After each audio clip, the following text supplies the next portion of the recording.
Mrs సంజరెడ్డి గారు నమస్కారం అండి. నమస్తే అండి, బాగున్నారా? ఇలా పిలిస్తే పర్వాలేదా? మీ పేరు పెట్టి పిలవడం మీకు ఆనందం? నాకు ఎట్లా పిలిచినా నో అభ్యంతరం. That's so nice really.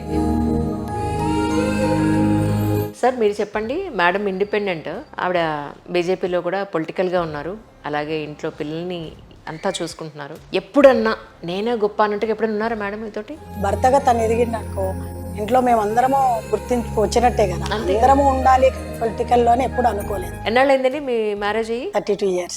12 సంవత్సరాలు. ఇప్పటికీ మీరు అంత అన్యోన్యంగా ఉండడం నాకు చాలా చాలా సంతోషంగా ఉంది నిజంగా.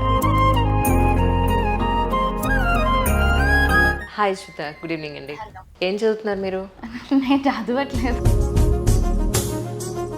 మెదక్, నిజామాబాద్, ఆదిలాబాద్, కరీంనగర్ ప్రజానీకానికి ఈ ఎమ్మెల్సీ ఎలక్షన్స్ దృష్టిలో పెట్టుకుని వాళ్ళందరికీ మీరు ఏం విన్నవించుకుంటారంటే ఏం చెప్తారు? ఎమ్మెల్సీ అభ్యర్థిగా మా భర్త ఉన్నారు అనే ఒక ఉద్దేశంతో కాదు, మన దేశంలో ఇప్పుడున్నటువంటి పరిస్థితులలో మన దేశాన్ని మన ధర్మాన్ని కాపాడుకోవడం. నిజంగా ఇప్పుడు మా అమ్మాయి చెప్పినట్టు ఎటువంటి స్వార్థం లేనటువంటి వ్యక్తి, తనతో గడిపిన 30 సంవత్సరాల అనుభవంతో చెప్తున్నాను. ఎప్పుడు ఆయన మీద కోపం రాలా, నాకు అసలు టైం వేయట్లేదు, ఇంటికి రావట్లేదు, ఇంటి పనులు చేయట్లేదు, ఇలాంటివి. కోపం రాకపోతే నిజంగా భార్యాభర్తల అనుబంధం అనేది ప్రేమగా ఉందని నేను అనుకోను. ప్రేమ ఉన్న దగ్గరనే కోపం ఉంటది.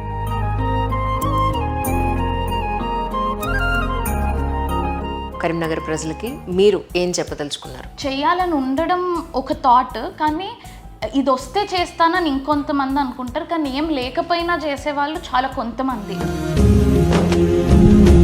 అట్లాంటి అతి కొంతమందిలో డాడీ ఒకరు.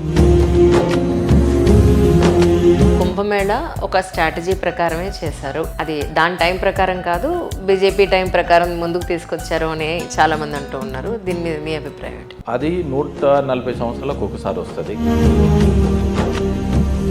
అయితే అందులో రాజకీయం ఏం లేదు అంటే నమ్ముతారు హిందువులు. ఒకసారి మనం చేసిన తప్పులన్నీ పోవాలంటే నదిలో స్నానం చేయాలనే ప్రపోజల్లో ఆటోమేటిక్ ప్రతి ఒక్కరు పోయి నదిలో స్నానం చేస్తారు. ఎందుకు రాజకీయాల వైపు రావాలనుకున్నారు? వై రాజకీయాలు అంటే? ఉమ్మడి మెదక్ జిల్లాలో భారతీయ జనతా పార్టీ నుంచి 10 మంది నిలబడ్డా, 9 మంది నిలబడ్డారు, అందులో నేను 10వ మంది. హైయెస్ట్ ఓట్స్ నాకే వచ్చారు. ఒక విజయం సాధించాము, అక్కడ పరాభవం పొందామంటే దానికి కాన్సిక్వెన్సెస్ ఏమిటి, కారణాలు ఏమై ఉండొచ్చు? మనల్ని మనం క్వశ్చన్ చేసుకున్నప్పుడు మీకు కనిపించిన పాయింట్స్ అంటే ఏం చెప్తారు? ఇప్పుడు ఎడ్యుకేషన్ ఇంప్రూవ్మెంట్ చేయాలి. ఇప్పుడు మీరు చూడండి, ఎక్కడైనా సరే అమెరికా పోయి అందరూ గ్రాడ్యుయేట్స్, పోస్ట్ గ్రాడ్యుయేట్స్ చదువుకోవడానికి అమెరికా వెళ్తా ఉన్నాం. ఆర్టికల్ 370 ప్రకారం బీజేపీ స్టాండ్ ఏంటి అని అంటే ఏం చెప్తారు మీరు? ఆర్టికల్ 370 ఉందనుకో, ఇప్పుడు గతంలో ఏముండే, మనకు ఒకటి కాశ్మీర్కి ఒకటి ఉండే. మీకన్నా ముందు మీ ఫ్యామిలీలో రాజకీయాల్లోకి వచ్చింది లేరు. అప్పుడున్న ఆర్థిక పరిస్థితి ఏమిటి, మీరు పడ్డ కష్టం అంటే ఏం చెప్తారు? మా ఫాదర్ అగ్రికల్చరిస్ట్, తర్వాత మా బ్రదరు బిజినెస్ స్టార్ట్ చేసి ఇండస్ట్రీ స్టార్ట్ చేశాడు. ఎవరైతే మంచి టాలెంట్ చేస్తారో వాళ్ళు రిక్రూట్మెంట్ చేసుకుంటారు. ఆ విధంగా అన్ఎంప్లాయ్మెంట్ ఎంప్లాయ్మెంట్ చేస్తాం మేము. అంటే మీ ఆర్గనైజేషన్ కింద మీ సేవా సంస్థ ఏదైతే ఉందో దాని కింద మీరు చేసినప్పటివరకు కార్యక్రమాలు అంటే ఏం చెప్తారండి? స్కూల్స్ ఎన్నో కార్యక్రమాలు చేసినాం, మెడికల్ క్యాంపులు పెట్టినాం. మీరు ఒకటే గుర్తుపెట్టుకొని, ఇప్పుడు డిగ్రీ కాలేజ్ ఉంది, పటాన్చేరు డిగ్రీ కాలేజ్లో 60 లక్షల రూపాయలు ల్యాబ్ ఎక్విప్మెంట్స్ ఇప్పించేసి